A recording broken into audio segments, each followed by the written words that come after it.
دونك باسم مؤسسة الشروق وباسم السيد رئيس المدير العام اللي يعتذر لأن يلتحق فيما بعد.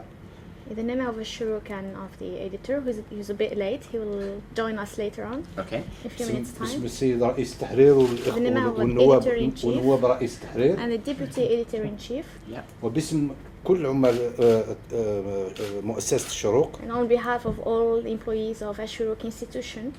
نرحب. We would like to welcome. بإكسلانس. Your Excellency. Thank you. سفير بريطانيا العظمى. British Ambassador in Algeria. في مؤسسة الشروق. In our institution. ومسرورين جدا أننا And نلتقي we are very glad to meet you today. وسوف تكون هذه الندوة بداية للقاءات أخرى نتمنى أن تكون العلاقة وطيدة بين جريدة الشروق والسفارة بريطانيا في الجزائر. In order to strengthen the relationship between Shuruk and the British Embassy in Algiers.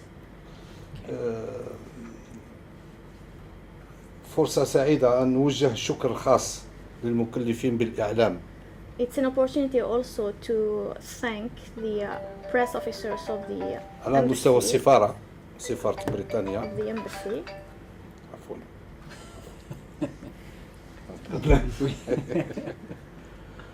على مستوى سفارة بريطانيا في الجزائر ونخصه بالذكر. And we would like to particularly mention. نور الهدى قريبي. I want to translate this. That was you or Huda? I shouldn't talk. المجهودات اللي تقوم بها في توصيل العلاقة بين الجريدة والسفارة.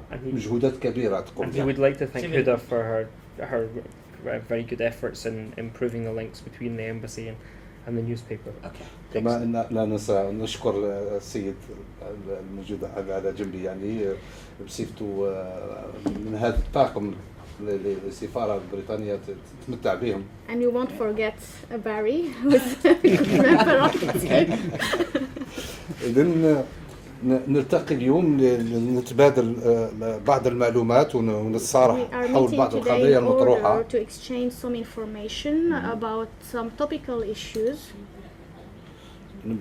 نبدأ بأول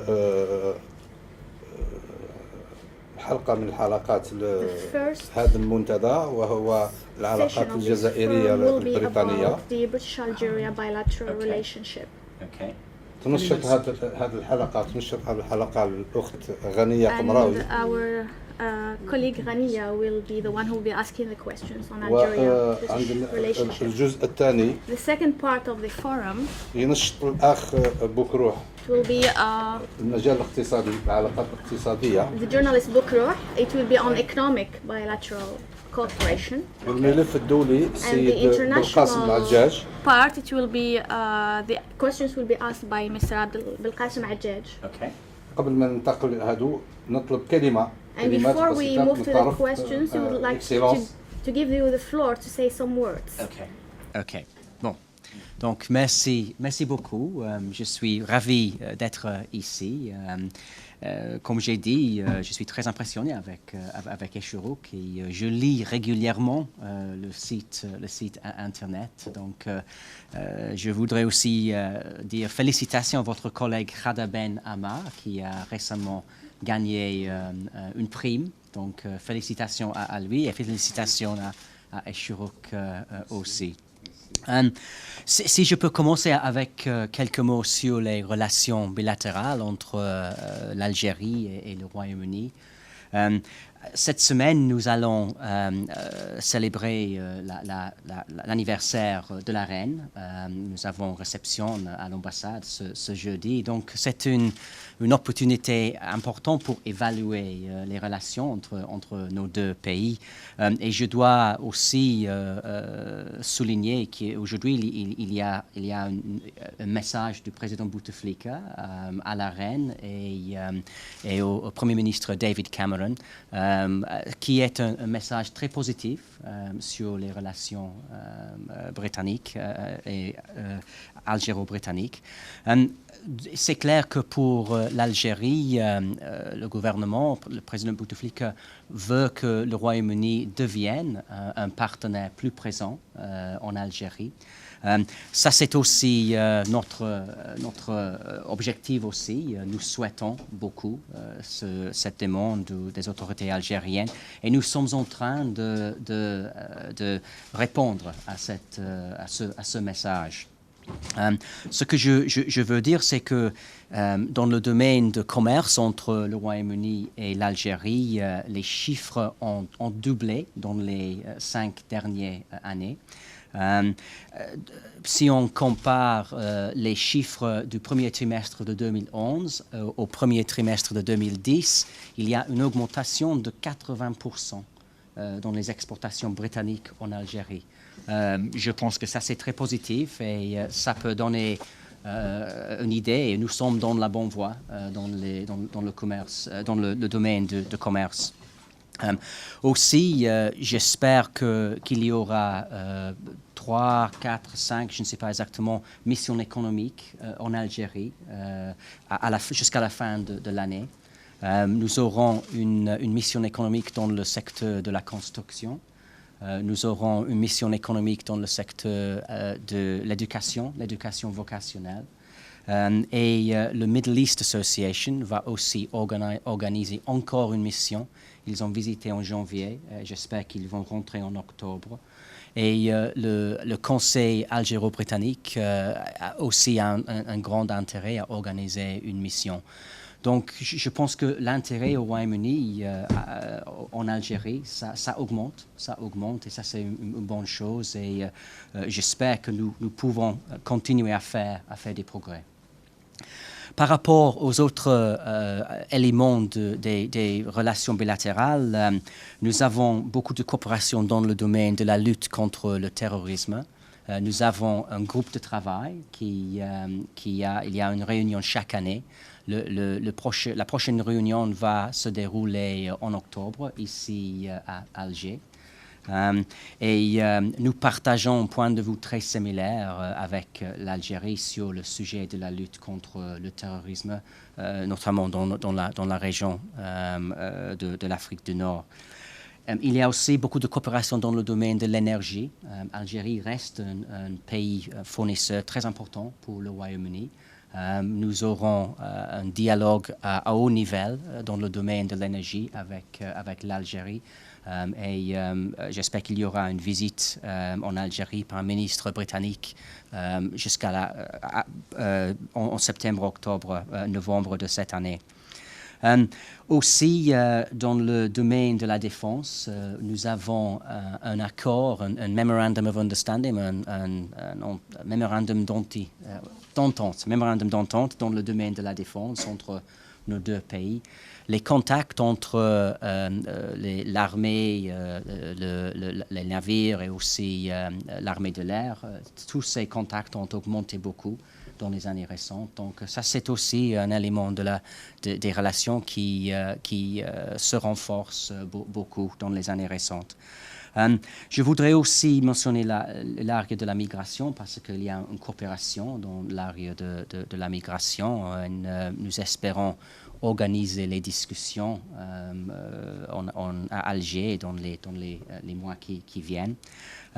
Et je dois terminer ce petit résumé des relations avec un mot sur l'éducation, parce que nous avons ici en Algérie le Conseil britannique qui travaille pour promouvoir la langue anglaise. C'est frappant pour moi que la demande pour la langue anglaise en Algérie, c'est énorme. Et nous voudrions travailler avec le grand public algérien, avec les autorités, pour faire plus à cet égard.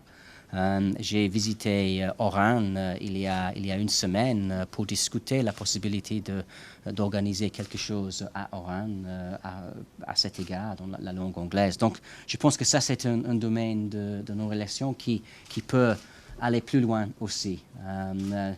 Donc, si en conclusion, ce que je peux dire, c'est que les relations sont très fortes de nos jours. Il y a une vraie volonté de la part du gouvernement britannique de renforcer encore plus ses relations avec l'Algérie. Et nous écoutons le message clair du gouvernement d'Algérie aussi pour travailler ensemble à cet égard. Merci beaucoup pour cette intervention. أعتقد Peut-être, oui, c'était un mélange des trois. Je suis désolé, voilà, mais vous avez c'est mélangé les trois. Maintenant, on va développer bien entendu. les Oui. trois Oui. thèmes. Le premier thème qui est la sœur Rania, elle va intervenir et elle va Les relations. maintenant, c'est les relations entre Oui. l'Algéro-Britannique Oui. et elle va commencer par le premier Twadli. Merci, Votre Excellence. Je ne sais pas, on a essayé d'imaginer un nombre de questions. Finalement, je ne sais pas si nous qui avons été à la hauteur, mais finalement, je retrouve toutes mes questions dans votre sujet. Finalement, on a bien pensé de faire ce genre de questions. Pour commencer, je vous dirais, Votre Excellence, vous nous rendez visite dans un temps bien précis en Algérie. C'est le temps du débat socio-économique, social, économique et politique en Algérie. L'Algérie a ouvert un débat, vous êtes au courant, je crois que même le gouvernement britannique a émis un avis sur ça. Qu'est-ce que vous pensez, Votre Excellence, du débat politique en Algérie engagé, ça fait un mois? Oui. Comme vous dites, le gouvernement britannique a déjà donné une déclaration sur le commencement des réformes politiques en Algérie. Ce que le gouvernement a dit, c'est que nous souhaitons le commencement de ce débat. C'est pour l'Algérie, ce n'est pas une question pour les gouvernements étrangers, mais pour le gouvernement britannique, c'est clair qu'il y a une volonté de la part du gouvernement algérien d'écouter les intérêts légitimes du peuple algérien. Donc, nous souhaitons ce commencement d'un processus. Et pour ce qui est des réformes en Algérie, vous avez entendu parler, l'Algérie a engagé des réformes depuis le début de l'année, chez d'autres pays arabes, c'était carrément la révolution. Or en Algérie, on a engagé un processus de réforme. Qu'est-ce que vous pensez, Votre Excellence? Ce n'est pas pour moi de faire des commentaires sur les réformes spécifiques, ça c'est pour le peuple algérien à discuter, mais ce que je voudrais dire c'est que c'est une période historique dans le monde arabe de nos jours et nous sommes peut-être au commencement d'une série de changements dans la région. Nous avons vu les changements en Tunisie, en Égypte, la Libye. On voit aussi maintenant le Yémen, le Bahreïn, la Syrie. Pour nous, ce qui est clair, c'est qu'il y a une vraie demande des peuples de la région pour la dignité, pour le respect. Et pour le Britannique, ce qui est important, c'est que tous les gouvernements écoutent le peuple et il est important qu'il y ait une réponse qui n'utilise pas la force contre le peuple. Nous tenons les valeurs de la démocratie, le respect pour la liberté de la presse, le respect pour la liberté de l'expression. Ce sont les valeurs très importantes, universelles. Et pour le gouvernement britannique, ça c'est très important, mais pour chaque cas, chaque situation est différente et c'est pour chaque pays, chaque peuple à décider leur avenir. Votre Excellence, vous jugez l'apport de l'Algérie dans le domaine sécuritaire et la stabilité dans le bassin méditerranéen, vous la jugez comment? Dans la région sahélienne ou la région... L'Algérie se place entre le Sahel et la Méditerranée. Oui.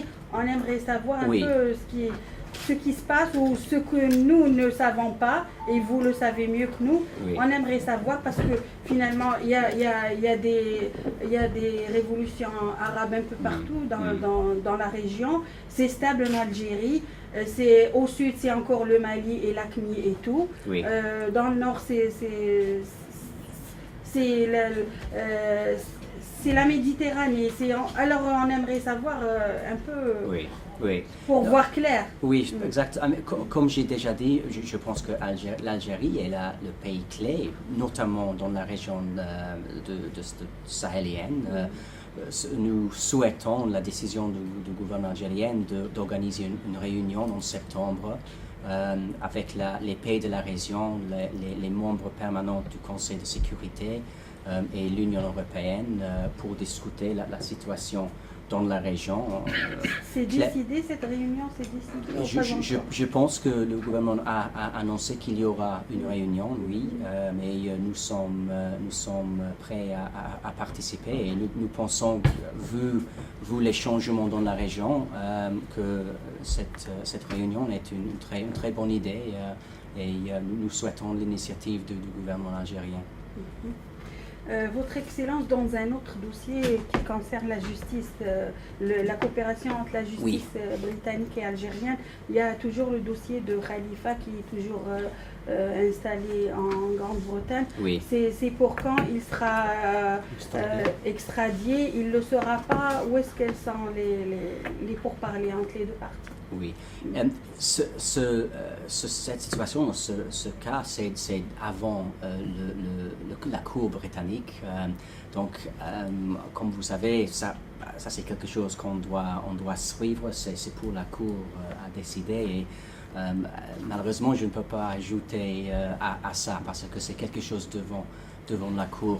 Mais nous reconnaissons vraiment l'intérêt du grand public algérien et des autorités algériennes à cet égard, mais c'est pour la Cour britannique qui est tout à fait indépendante à décider ce cas. Il y a encore, Votre Excellence, le dossier du pilote Lotfi Raisi qui a été condamné, puis il a été relâché, puis la justice britannique lui a rendu justice, il attend d'être indemnité. Où est-ce qu'il est? Où est-ce que l'affaire est arrivée? Un pilote? Oui, un pilote algérien. Je peux expliquer. Peut-être mon collègue, M. Peach. He was an Algerian pilot who was arrested after the 9/11 attacks. He Right. was doing pilot training in the UK, and Right. he was arrested and detained, and then subsequently released. And I think his case for compensation is still ongoing, but I don't have. Okay. Same thing. Nous- I think. Non. Oui, c'est devant le corps. Oui, c'est aussi, c'est toujours difficile avec les cas spécifiques qui sont devant la Cour parce que pour les gouvernements, pour les responsables, c'est difficile à dire quelque chose, mais on doit laisser le C'est des sujet là. dossiers entre les mains de la justice. Exactement. Parce que d'après nos connaissances, ça y est, il a obtenu gain de Oui. cause, il attend d'être indemnisé. C'est Ok. tout. Normalement, Ok. c'est... Oui. Et Votre Excellence, vous avez parlé de la coopération dans le domaine de l'éducation. Oui. Vous remarquez qu'il y a de plus en plus de l'intérêt pour la langue anglaise ici en Algérie. Oui. Et pourtant, l'Algérie a toujours été une chasse gardée pour la francophonie. Mais maintenant, depuis ces dernières années, c'est de plus en plus d'écoles qui enseignent l'anglais, c'est de plus en plus d'instituts. De quelle manière il y a une coopération entre vous et ces... Oui. Clairement, il y a les relations entre l'Algérie et la France, ce sont profondes, culturelles, et le Royaume-Uni ne peut pas rivaliser comme les relations entre la France et l'Algérie. Mais ce que je voudrais dire, c'est que c'est clair qu'il y a beaucoup d'espace pour les autres pays à développer leurs relations. Il y a un intérêt de la part du gouvernement algérien que le Royaume-Uni développe plus sa présence en Algérie. Et ça, c'est quelque chose que les autorités britanniques partagent 100% aussi. Donc, je pense qu'il y a beaucoup d'espace pour autres pays et c'est clair que le gouvernement d'Algérie veut diversifier le partenaire économique et je pense que le Royaume-Uni a un rôle à jouer à cet égard. Par rapport à la langue anglaise, je vais rentrer au Royaume-Uni la semaine prochaine parce qu'il y aura une rencontre avec plusieurs entreprises qui traitent ou qui fournissent la langue anglaise à l'étranger. Donc c'est une réunion pour donner plus d'attention en Algérie à cet égard. Donc nous avons invité beaucoup d'entreprises britanniques qui peuvent fournir la langue anglaise pour expliquer les opportunités ici en Algérie. Parce que ce que je trouve, c'est la question de l'information, de la connaissance. C'est une question d'augmenter la connaissance au Royaume-Uni des opportunités ici en Algérie. Et avec la langue anglaise, c'est clair qu'il y a une grande opportunité et nous voudrions faire plus. Finalement, la langue anglaise, c'est un outil qui ouvre les chemins, qui ouvre les portes vers une coopération plus souple, plus simple, plus... Exactement. Et au niveau éducationnel aussi, il y a une demande des autorités algériennes pour que nous puissions fournir l'enseignement aux professeurs algériens. Les professeurs, c'est le Conseil britannique a un programme pour les profs de l'université ou quel Non, pour l'école jusqu'à l'âge de 18 ans. Donc il y a 2-3 mois, il y avait une grande conférence ici à Alger avec les professeurs de partout en Algérie pour fournir les conseils sur l'enseignement d'anglais dans les écoles algériennes. Et ça, c'est quelque chose que nous pouvons continuer. Vous allez former combien de professeurs? Il y a plus de 1000 qui ont été formés jusque-là et dans différentes régions du pays, pas seulement sur Alger. L'Est, l'Ouest, le Sud aussi. Exactement. So, since for this case, there is cooperation between Council British and Shuruq newspaper. Yes. Yes, for the edition to publish the article to learning English. So for the journalists using the English language in the work, in his work, to always to working about this language. So for that, journalists need to learning English. Yeah. There is a special plane especially for Shuruq's journalists. I can't say there will be a special place, but what I can say is that Shuruq seems to have a special relationship with the British Council, and we hope we can have a special relationship with the embassy as well. I know there was the Premier League skills competition, which was very successful, and this latest competition, which is now being advertised on the website, is also very, very successful. Donc j'espère que nous pouvons continuer avec la coopération entre British Council et Shuruq et entre l'ambassade et Shuruq. Mais je pense que le site du British Council contient beaucoup de détails sur la possibilité d'étudier l'anglais. Il y a même online. Oui, il y a une étude. On peut aller online pour faire l'étude, pour apprendre l'anglais. It's generative, but not especially for the journalists. Mais nous avons, pas pour apprendre l'anglais, mais Barry, nous avons organisé l'année dernière une visite des journalistes, mais ça ce n'est pas la langue en effet, non? Non, c'était pas pour la langue, c'était pour voir le programme de comment est-ce qu'on dit, Prévention, oui. Et il y avait monsieur Rachid Fodel, je crois, qui a participé à cette visite, voilà. Votre Excellence, je termine mon aspect avec une seule question. C'est par rapport aux visas octroyés aux Algériens. Les Algériens se plaignent toujours du nombre restreint de visas octroyés à nos citoyens. C'est par rapport, il y a trop de, comment dire, trop de conditions. La dernière année, c'était même, il était question de la langue anglaise, qu'on octroyait un visa par rapport aux gens qui parlaient l'anglais. Qu'est-ce qu'il en est? Et vous avez octroyé combien de visas l'année dernière et cette année, si c'est possible, si vous avez des chiffres? Les statistiques, oui, j'ai vu les statistiques, mais je ne peux pas me rappeler exactement le numéro. C'était... Can you remember what it was? 15,000. Oui, je pense 15 000. 15 000 en 2010. En 2010, oui. Mais Rani, si tu veux, je peux vérifier ça et si on mail peut. Avec plus de... Exactement. Ce que je pour voudrais... les conditions, c'est toujours pas facile d'obtenir un visa pour la Grande-Bretagne.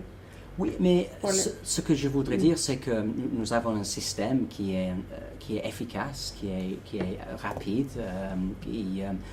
Si on peut utiliser, nous avons un centre, une compagnie qui qui fournit le procès, WorldBridge, une entreprise que nous utilisons.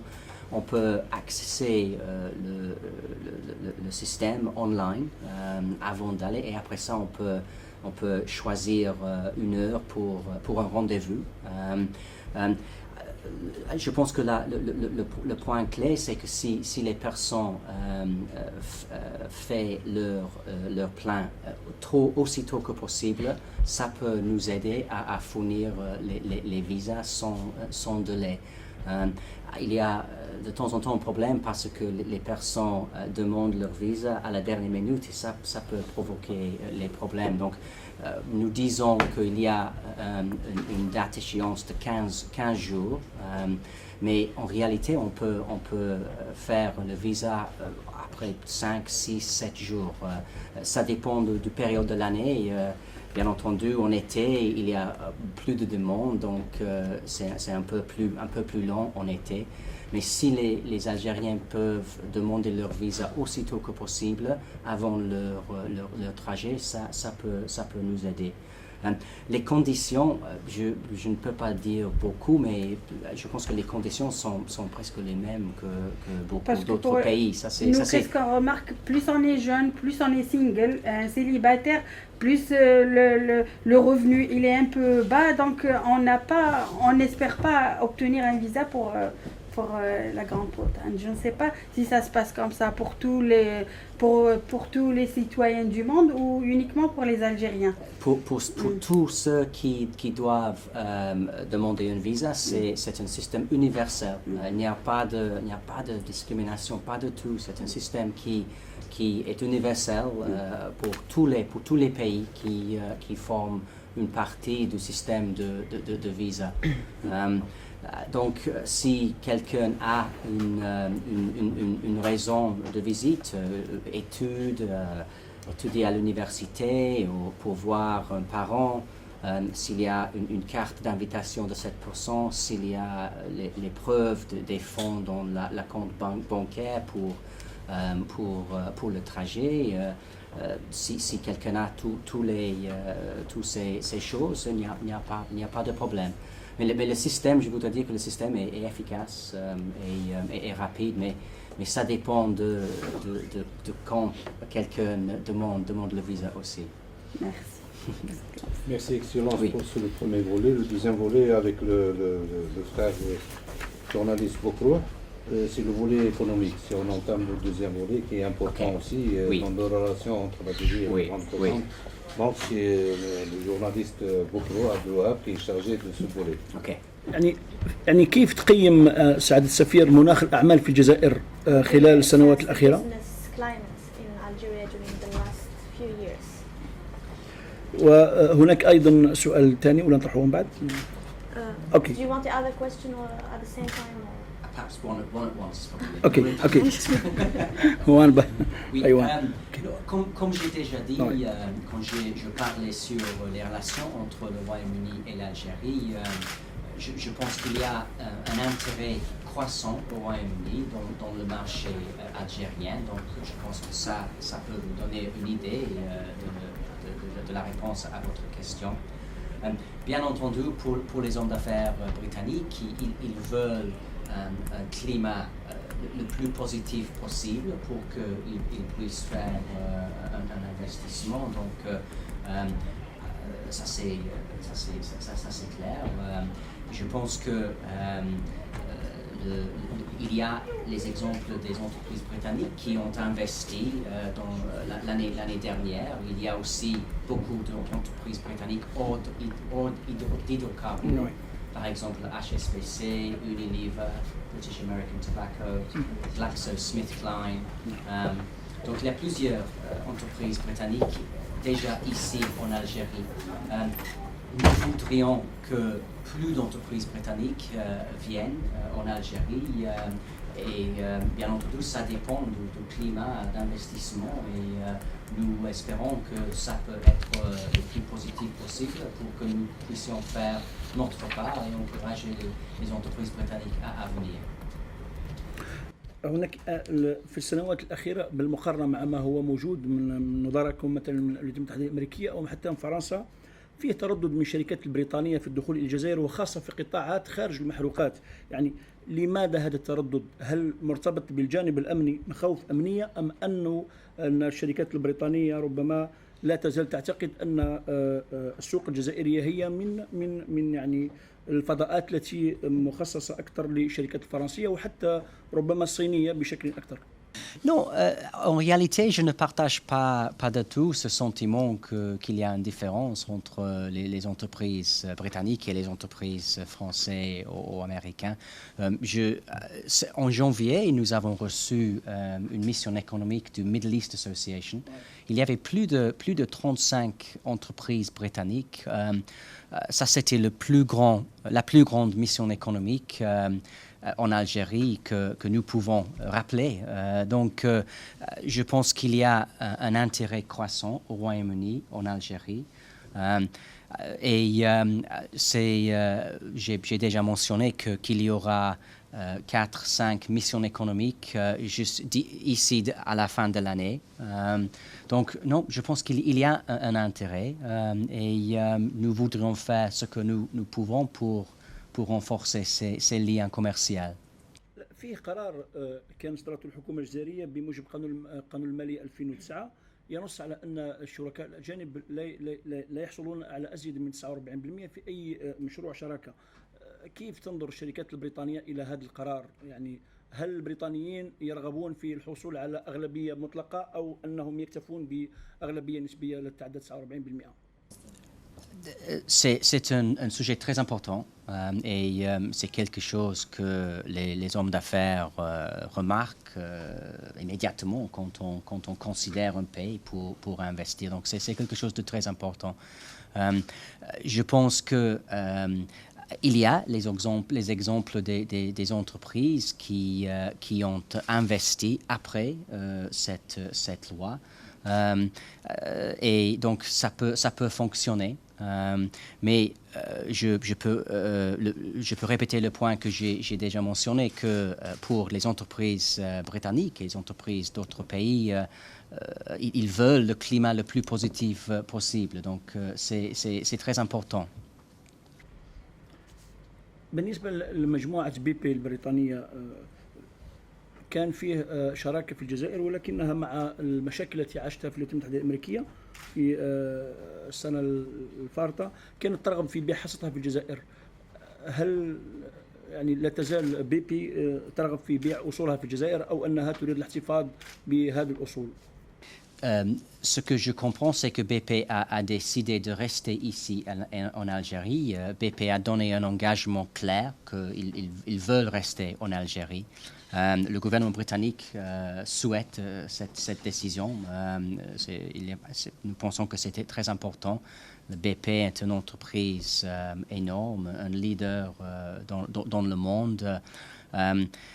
Je sais que BP veut augmenter sa présence en Algérie et ça c'est quelque chose que peut être positif pour les relations bilatérales aussi. بالنسبة للقطاعات اللي تشوفوها أنتم في يعني التي تعتبر يعني مهمة جدا بالنسبة للشركات البريطانية، يعني خلال لقاءاتكم بالشركات البريطانية ما هي القطاعات التي يعني تركزون على ضرورة الاستثمار فيها في الجزائر وخاصة خارج قطاع المحروقات؟ Oui, donc le secteur d'hydrocarbures, ça c'est clair, BP, British Gas, Shell, il y a plusieurs entreprises britanniques ici depuis longtemps, British Gas aussi. Hors d'hydrocarbures, je peux mentionner le secteur de la construction. Il y aura une mission économique dans le secteur de construction, dont les entreprises britanniques de construction vont venir en Algérie avant la fin de l'année. L'éducation, que j'ai déjà mentionné, mais éducation vocationnelle aussi. Nous allons organiser une mission économique des entreprises dans le secteur de l'éducation vocationnelle avant la fin de l'année. Pharmaceutique, je pense que ça c'est aussi un secteur très important. Il y a les entreprises britanniques, par exemple GlaxoSmithKline qui est ici aussi, et AstraZeneca. AstraZeneca est une entreprise britannique qui a un intérêt à faire plus en Algérie. L'énergie renouvelable aussi, je pense qu'il y a beaucoup d'entreprises britanniques qui ont l'expertise, une connaissance de ce domaine.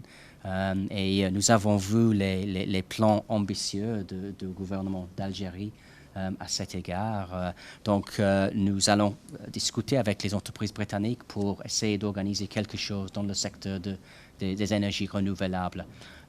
Ce sont les secteurs pour maintenant, mais je pense qu'il y aura plus de secteurs. Mais ça suffit pour maintenant.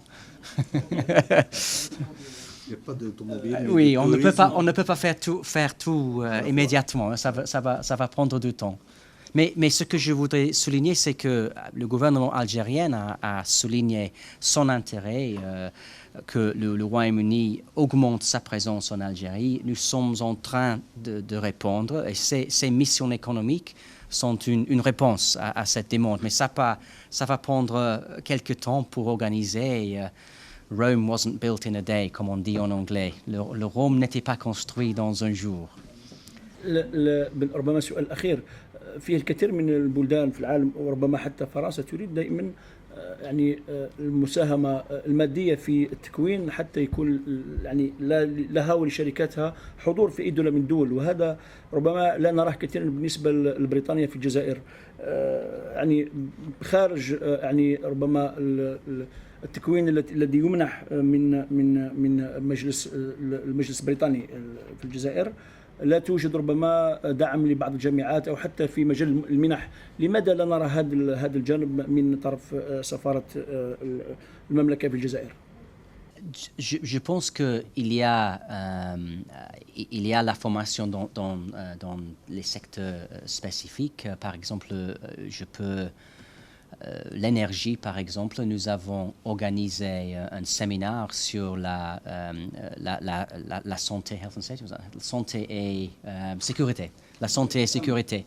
Ce n'était pas une formation exactement, mais c'était un workshop pour discuter la santé et sécurité dans le secteur énergétique au Royaume-Uni avec les personnes de Sonatrach.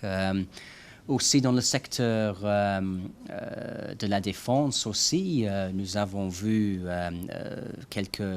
nous avons fourni les cours pour les membres des forces de l'armée algérienne. Donc ce que je voudrais dire, c'est que ça se passe dans les secteurs spécifiques et j'espère qu'à l'avenir on peut faire plus. Mais il n'y a pas beaucoup d'informations dans la presse sur ce type de formation, mais ça existe. Les années précédentes, il y avait beaucoup de bourses de coopération. Beaucoup de bourses de coopération. Oui. Le gouvernement britannique donnait beaucoup de bourses aux Algériens. Le gouvernement algérien bénéficie de beaucoup. Et on arrive parfois jusqu'à 300 bourses par an, dans tous les domaines confondus, et c'est dû au contrat signé avec les organismes britanniques. 6 dernières années, on ne voit pas beaucoup de... Oui. Ça, c'était avant la période des années 80. C'est des années 80. Oui. C'est des années 80 à 90. Oui.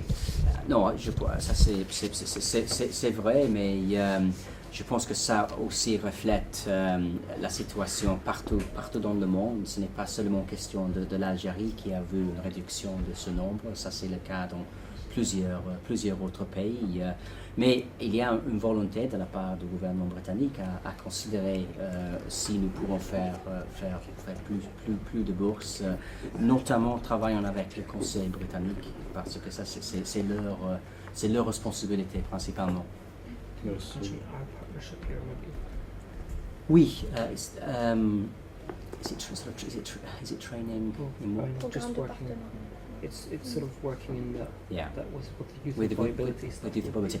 Oui, ce que je voudrais tirer attention à un nouveau programme que nous appelons le partenariat arabe. C'est une réponse du gouvernement britannique au changement dans le monde arabe. Et il y a un programme avec plusieurs pays dans la région, y compris l'Algérie.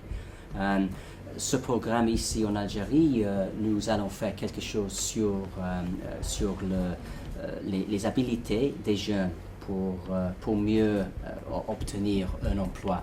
Donc il y aura sous ce programme la formation pour aider les jeunes à avoir les habilités qu'on en a besoin pour obtenir un emploi. Donc ça, c'est un programme spécifique de Pardon, formation. Votre Excellence, c'est pour les jeunes préalablement diplômés ou c'est carrément c'est des gens qui ont déjà fait l'université ou c'est pour quelle catégorie? C'est pour toutes les catégories. Toutes les catégories. Pour le oui. moment, on n'a pas encore fini tout le programme. C'est un nouveau programme de partenariat. Et nous sommes en train de discuter ça avec des ONG algériens. Mais pour le moment, c'est pour tout. C'est pour tout le monde. Oui, c'est pour Normalement, c'est tout Oui. le monde qui peut en bénéficier. tout. Oui. Mais on fait des études spécialement بالعربي انا مش عارف الكلمه في الفرنسي التدريب المهني. Formation professionnelle. Vocational training. تكوين مهني. Mais ça, c'est un programme spécifique et nouveau. Donc, ça peut répondre à votre question. Oui. Il concerne ce programme tous les pays arabes et Oui. les alentours. Oui, c'est un programme pour tous les pays arabes, mais nous avons un budget ici en Algérie. Bien, bon, c'est une très excellente intervention. Excellente. Donc, on va commencer par la Libye. Oui. Vous connaissez d'avance la position de l'Algérie et vous Oui. connaissez Oui. la guerre que mène l'Algérie depuis longtemps avec le terrorisme et l'armement qui existe entre les mains du Oui. terrorisme. Oui. Avec cette situation, une région déstabilisée dont l'Algérie fait partie, vous ne croyez pas que c'est difficile pour l'Algérie de gérer cette situation et interne et à l'extérieur du pays avec ses frontières de 1000 km? Vous ne croyez pas qu'un régime qui va s'installer en Libye, on ne le connaît pas à sa couleur? Quelles sont les relations avec l'Al-Qaïda? Vous ne croyez pas que c'est si difficile pour l'Algérie d'accepter comme ça une ancienneté qu'on ne connaît pas les couleurs? Aussi là, oui, on est d'accord avec vous pour le départ de Kadhafi. Immédiatement. Mais aussi l'Algérie a besoin de connaître au moins quelles sont les trames qui trament au niveau de la politique internationale pour l'installation d'une équipe dirigeante. Oui. Nous comprenons certainement la préoccupation du gouvernement algérien et du peuple algérien sur la situation en Libye. L'Algérie est le voisin. L'Algérie est le pays le plus touché, le plus affecté par ce qui se passe en Libye. Mais nous espérons l'action militaire le but principal, c'était de protéger les civils, mais maintenant on doit considérer la solution politique. Mais nous espérons que ça peut commencer aussitôt que possible. وفي هذا السياق يعني في تكملة السياق هذا لا تعتقدون سعادة السفير أنه الضربة العسكرية وجهت يعني مباشرة لمواقع استراتيجية واللي تعتبر من دعائم الشعب الليبي أكثر مما هي للنظام الليبي يعني. In this context, don't you think that the military strikes on strategic points of Libya that are targeting, these strikes are targeting more the Libyan people than the Libyan regime because they target strategic points which are used by the people? Non, pas du tout. Je pense que le premier point, c'est que le Conseil de sécurité a autorisé toutes les mesures nécessaires pour protéger les citoyens. Tous les buts de l'action militaire sont choisis soigneusement, très très soigneusement. Et il y a un effort pour augmenter la pression sur le régime pour que nous puissions arriver à une solution. Mais je ne vois pas ce que vous dites sur les citoyens. في هذا الإطار مع بداية الهجمة العسكرية شاهدنا أن الضحايا المدنيين كانوا أكثر من الهجمة العسكرية للحلف الناتو أكثر مما هي التقاتل بين الليبي وبين قوات يعني الثوار ونظام الليبي. We've noted at the beginning of the military strikes that there were more civilian victims than victims amongst within Gaddafi forces. He means within the fight From- between In the fight between the Gaddafi Who and are in the opposition. fighting Yes. with the rebels. Yeah. En réalité, c'est très difficile à savoir exactement. Mais ce que je peux dire, c'est que par rapport aux frappes aériennes, les buts sont choisis très très soigneusement pour éviter ce type de problème. Si je peux Oui, juste ajouter un peu, je pense qu'on ne peut pas faire la confiance dans les statistiques de Gaddafi en ce qui concerne le nombre des civils qui sont tués par le NATO, parce que non, ça c'est clair, ils ne s'occupent pas beaucoup avec le protège des civils en Libye par le régime de Gaddafi. في مغص كيف يعتبر عدم يعني إعلان أو كيف يفسر يعني عدم إعلان اعتراف بالمجلس الانتقالي الليبي في حين الحكومة البريطانية توافق قرارات حلف الناتو يعني ضرب القذافي يعني نظام القذافي. While the UK agrees with the UN resolutions to have military strikes on Gaddafi forces, but it didn't recognize the National Council of Transition until now. How do you explain that? Ça, c'est parce que le Royaume-Uni a une position qui a duré un long temps. Nous reconnaissons l'État. Ce n'est pas une question de reconnaître un élément. Donc, mais nous avons les discussions avec le TNC. William Hague, le ministre des Affaires étrangères, a visité Benghazi. Il a reçu aussi à Londres les leaders de TNC. Donc, nous considérons le TNC comme un élément légitime dans la discussion pour l'avenir de la Libye. ولكن لم يتم الإعلان رسميا عن ذلك. But it hasn't been officially recognized. Mais ça c'est parce que c'est la manière dans laquelle le Royaume-Uni reconnaît les États. Ce n'est pas du tout lié à la situation libyenne. C'est un sujet, c'est un point légal qui. Vous pouvez nous juger par nos actions parce que pour le moment, on a une grande mission diplomatique en Benghazi avec plus de 40 personnes. Oui. C'est-à-dire c'est notre plus grande mission diplomatique dans l'Afrique du Nord. C'est-à-dire, alors on travaille avec le conseiller. Sur le terrain, il y a des travaux, mais il y a une reconnaissance toujours tard. Donc. Je pense que c'est Oui. la même position que l'Algérie. Le porte-parole du ministère des Affaires étrangères algérien a dit la même chose. On connaît des États, pas des gouvernements. Oui. Donc, ce que je peux ajouter, c'est que il y a une reconnaissance politique, mais à ce moment pas légale, parce qu'on doit voir comment la situation se déroule. C'est pas clair encore la situation. On voit pas clair, non? On attend, ce n'est pas clair, mais ce que j'ai dit, c'est que nous pensons qu'il y a un processus inéluctable qui... le régime s'effondre, il n'y a plus de défection, il y a plus de pression économique, militaire et économique. Donc nous pensons qu'il y a des progrès pour que nous puissions arriver à une solution. نعم. وهنا ننتقل للسؤال يعني الأخير لأنه يرتبط بالسؤال الأول. لا زال المجلس الانتقالي الليبي يصر على اتهام الجزائر بإرسال مرتزقة بينما نفت بريطانيا ذلك. على أساس ماذا بنيتم هذا الموقف يعني في النفي؟ The UK has denied the reports about Algeria sending mercenaries to Libya. Yeah. On which basis did you deny these reports?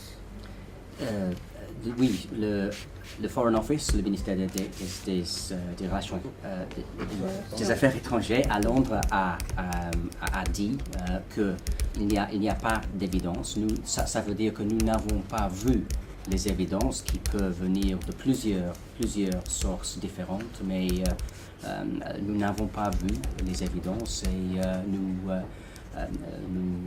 respectons ce que dit le gouvernement algérien à cet égard. Il n'y a pas d'évidence que l'Algérie a envoyé les mercenaires en Libye et nous acceptons ça. ننتقل إلى السؤال يعني الثاني فيما يخص الوضع في سوريا وهل تدعم بريطانيا تدخلا دوليا في سوريا؟ Does the UK support a foreign intervention in Syria? Je pense que toutes les situations sont différentes. En Libye, ce que nous avons vu, c'était une demande par la Ligue arabe pour l'action internationale. Au début, c'était pour empêcher les avions dans l'espace aérien libyen. Il y avait aussi une résolution du Conseil de sécurité qui a permis l'action militaire en Libye. Donc ça, c'est un cas spécifique. Si on considère qu'est-ce qui se passe en Syrie, je dois dire premièrement que nous condamnons dans les termes plus forts qu'est-ce qui se passe en Syrie, la répression brutale du gouvernement syrien qui est inacceptable. Et le gouvernement a dit ça clairement. Mais les deux situations sont différentes. En Syrie, il y a un mélange ethnique et religieux beaucoup plus compliqué qu'en Libye, avec les Kurdes, avec les chrétiens, avec les musulmans. Et aussi, on ne voit pas une demande de la Ligue arabe pour l'action en Syrie. Il y a une division entre les pays membres de la Ligue arabe. Malheureusement aussi, au Conseil de sécurité, il n'y a pas un accord pour prendre de l'action plus forte. Le Royaume-Uni essaie de passer une résolution qui condamne l'action syrienne au Conseil de sécurité. Mais jusqu'à maintenant, il n'y a pas un accord entre les pays membres du Conseil de sécurité pour faire ça. Nous espérons que ce pays qui peuvent bloquer ou voter contre une résolution peut vivre avec leur conscience, parce que nous pensons que la situation aussi est très très grave. Très grave que la Libye. C'est très grave en Syrie. Pardon, Votre Excellence, vous... Oui, Je rajoute juste un Oui. point. Concernant la Syrie, je vous invite à lire une tribune par M. Burt, le ministre chargé des Affaires du Moyen-Orient et de l'Afrique du Nord. C'est en arabe. Ça a été publié sur l'Arabia.net et on l'a mis sur notre page Facebook. Ça parle de la Syrie et de la position britannique par rapport à ça. Votre Excellence, vous ne pensez pas que deux situations pratiquement identiques, il y a de la violence en Libye, il y a de la violence en Syrie, par rapport à la Ligue arabe et le Conseil de sécurité, il n'a pas fait deux poids, deux mesures en voulant faire payer le Kadhafi coûte que coûte et laisser Assad... Oui, mais comme j'ai déjà expliqué, ça n'existe pas aujourd'hui un accord entre les pays de la Ligue arabe et un accord entre les pays membres du Conseil de sécurité même pour avoir une résolution qui seulement condamne, qui ne peut pas aller plus loin que ça. Donc, je pense que les deux situations sont différentes parce que les pays arabes, ils ont une position différente vis-à-vis la Syrie en comparaison avec la Libye. Ça cache quoi d'après Votre Excellence? Ça cache quoi? Ce n'est pas pour moi à dire. Je pense que j'étais tellement clair que je peux être. Certains analystes parlent du pétrole. Du pétrole? Oui, des gens parlent qu'il y a beaucoup de pétrole en Libye, c'est pour ça qu'il faut urgent. Je pense que vous pouvez parler à mes autres collègues dans les autres pays membres du Conseil de sécurité répondre à cette question. Parce que pour la Libye, ça a été vite fait, les décisions ont été vite prises, mais pour la Syrie, ça traîne, ça continue, les Syriens meurent tous les jours. Il y a des centaines de morts depuis le déclenchement de la révolution, mais rien ne... Ce n'est pas le cas que la communauté internationale ne prend pas de mesures. L'Union européenne a déjà se mettre d'accord sur les sanctions économiques, les sanctions pour empêcher les Syriennes, les hauts membres du gouvernement de voyager. Nous avons aussi gelé les biens des leaders syriens. Donc la pression est là, mais pour le Royaume-Uni, nous voudrions clairement aller plus loin. Une frappe militaire, carrément. Non, pour avoir une résolution dans le Conseil de sécurité pour condamner un message très clair de la communauté internationale que ce type de répression est tout à fait inacceptable de nos jours. ما هو تقييمكم للوضع في الساحل الإفريقي خصوصا بعد ازدياد نفوذ القاعدة وقضية الفدية يعني How do you assess the situation in the Sahel, especially after the escalation of activities by Al-Qaeda in the region and the ransoms, and your position on the payment of ransoms? Le premier point, nous comprenons tout à fait les préoccupations des autorités algériennes, le peuple algérien sur la situation en Libye et la possibilité que le risque de terrorisme puisse augmenter ici en Algérie. Nous sommes prêts à discuter. Nous avons déjà eu les discussions sur ce sujet. Monsieur Butt, le ministre du Foreign Office qui a visité en avril, il a discuté ce sujet franchement avec monsieur Messahel, le ministre délégué pour le ministère des Affaires étrangères. Donc il y a un dialogue entre nos deux pays et nous voudrions continuer ça, mais nous comprenons les préoccupations. Ça, c'est la raison pour laquelle nous pensons que l'Algérie est le pays clé dans la région pour faire face à ce menace de terrorisme. Et j'ai déjà dit que nous souhaitons l'intention du gouvernement algérien d'organiser une réunion en septembre pour discuter le risque de terrorisme dans la région. L'Algérie est le pays clé parce qu'il a l'expertise et les ressources et d'autres pays dans la région ont besoin de l'aide de l'Algérie pour avoir une approche plus efficace. Ici en Algérie, on est en septembre, ici en Algérie. Ce que je confirme, c'est à Alger, en septembre-octobre. Je ne suis pas sûr exactement des détails. D'accord, puis le rançon. Ransoms, pardon. Oui, sur le non-paiement de rançon pour les personnes enlevées, il y a un point de vue commun partagé entre l'Algérie et le Royaume-Uni. Nous ne soutenons pas le paiement de rançon dans la situation des personnes enlevées. Nous discutons ce sujet avec les autorités algériennes et nous allons discuter comment nous pouvons travailler ensemble aux Nations Unies pour aller plus loin dans ce débat. Un débat très important. باقي الثورات العربية اليمن. Le point là, on termine avec le point du printemps arabe, on passera par le Bahreïn, le Yémen. Et avant d'arriver à ça, certaines personnes parlent de la Syrie, parce que la Syrie c'est important pour les pays arabes aussi. Oui, certaines personnes, surtout politiques, parlent du système Assad, l'accusent d'avoir défendre les intérêts d'Israël et c'est pour ça qu'on ne le bouge pas.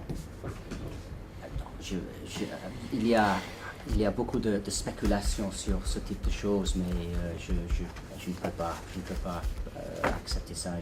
Non, je pense pas que ça c'est vrai. Il y a trop de spéculations qui ne fait pas du bon sens en réalité. Et le Bahreïn. Le Bahreïn, oui, c'est une situation que nous regardons avec beaucoup d'intérêt et je pense que c'est une question aussi des gouvernements de la région écoutant au peuple, aux demandes légitimes des peuples pour introduire les réformes que les peuples demandent. Donc ça c'est quelque chose qui est commun dans tous les pays de la région. Et pour le Royaume-Uni, c'est une question de retenir les valeurs de la démocratie, du rôle de la femme dans la société, de la liberté de l'expression, la liberté de la presse. Donc on va continuer à retenir et promouvoir ces valeurs qui sont les valeurs universelles. Ce ne sont pas les valeurs occidentales en réalité, ce sont les valeurs universelles. Sans passer par le Yémen, je crois que ces valeurs toucheront aussi le pays du Golfe. Ça c'est ce que nous pouvons dire, c'est nous avons les valeurs et on va retenir, on va défendre ces valeurs. Mais chaque cas est différent. Je pense que c'est très difficile à avoir une politique pour tous les pays. Nous avons vu dans la discussion entre la Syrie et la Libye, c'est très différent. Yémen, Vas-y. pour le Yémen, la situation à Yémen, encore une fois, nous regardons avec beaucoup d'intérêt. Nous voudrions une solution, nous voudrions une situation où les peuples de Yémen puissent décider leur avenir. Le président Salah a quitté le pays pour un traitement médical. Ça peut offrir une possibilité d'essayer de résoudre le problème, mais c'est pour le peuple de Yémen d'organiser ça. Mais nous espérons que ça peut aller rapidement pour une solution. Donc avant, on va vous donner à vous le dernier mot, oui. Et à notre président le dernier mot définitif. Okay. Avant ça, on doit vous remercier pour cette franchise. Merci beaucoup. Voilà, à vous et après à Monsieur le Président. Ok, merci. Seulement deux mots très brefs. Je voudrais mentionner que nous avons un site Facebook de l'ambassade qui a plus de 25-26 000 amis, fans, et que nous avons organisé un petit quiz pour la réception ce jeudi. Donc il y avait un quiz sur la reine, les questions sur la famille royale. Et nous avons invité 10 gagnants du quiz à participer à la réception. Donc ça, je pense que ça c'est quelque chose de très intéressant. Mais l'intérêt de la part du grand public était énorme. Nous avons eu une réponse énorme. La deuxième chose, c'est que l'année prochaine, Londres va organiser les Jeux olympiques et les Jeux paralympiques.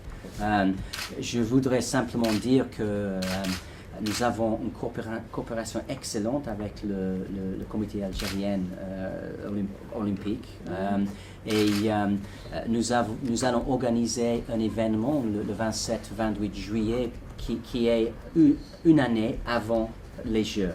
Donc j'espère que nous pouvons vous inviter à prendre part à cet événement. Ça sera avec plaisir. Mais je pense beaucoup de préparations ont déjà prêt pour les Jeux et nous avons essayé d'intégrer les Jeux olympiques et les Jeux paralympiques et nous sommes très fiers que ces Jeux seront les mieux par rapport à l'accès pour les personnes handicapées.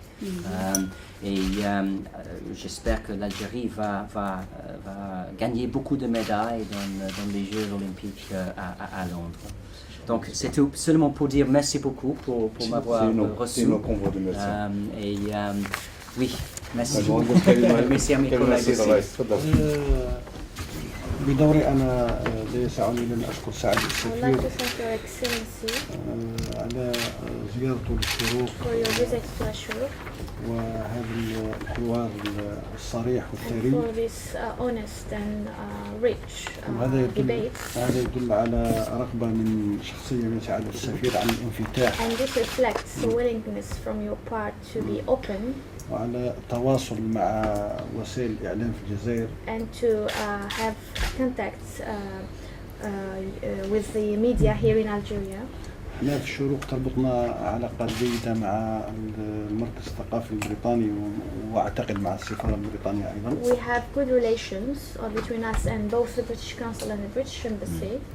لأننا نعتقد أن ثراء أو تنوع العلاقات We believe that the diversity of the relationship وعدم حصرها في اتجاه واحد and not limiting this relationship to one aspect only. هو يعني سياسة معتمدة من طرف الشروق وأيضا معتمدة من طرف. It's an approach that's adopted by both Ashuruk and ونتمنى the أن British اللغة الإنجليزية تجد مكانة مرموقة في الجزائر. And we are really keen that the English language finds its place in Algeria. صحيح الجزائر هي منطقة نفوذ فرنسية. It's true that Algeria is a place of influence of France. ولكن نحن كجزائريين نود أن But يكون as ثراء وتنوع Algerians, we would like to diversify وأن لا نبقى في partners and- محصورين في منطقة النفوذ and الفرنسية. not to be limited to France. ولذلك كان اهتمام الصحفيين تاعنا بتعلم اللغة الإنجليزية. And therefore there is an interest by our journalists to learn English.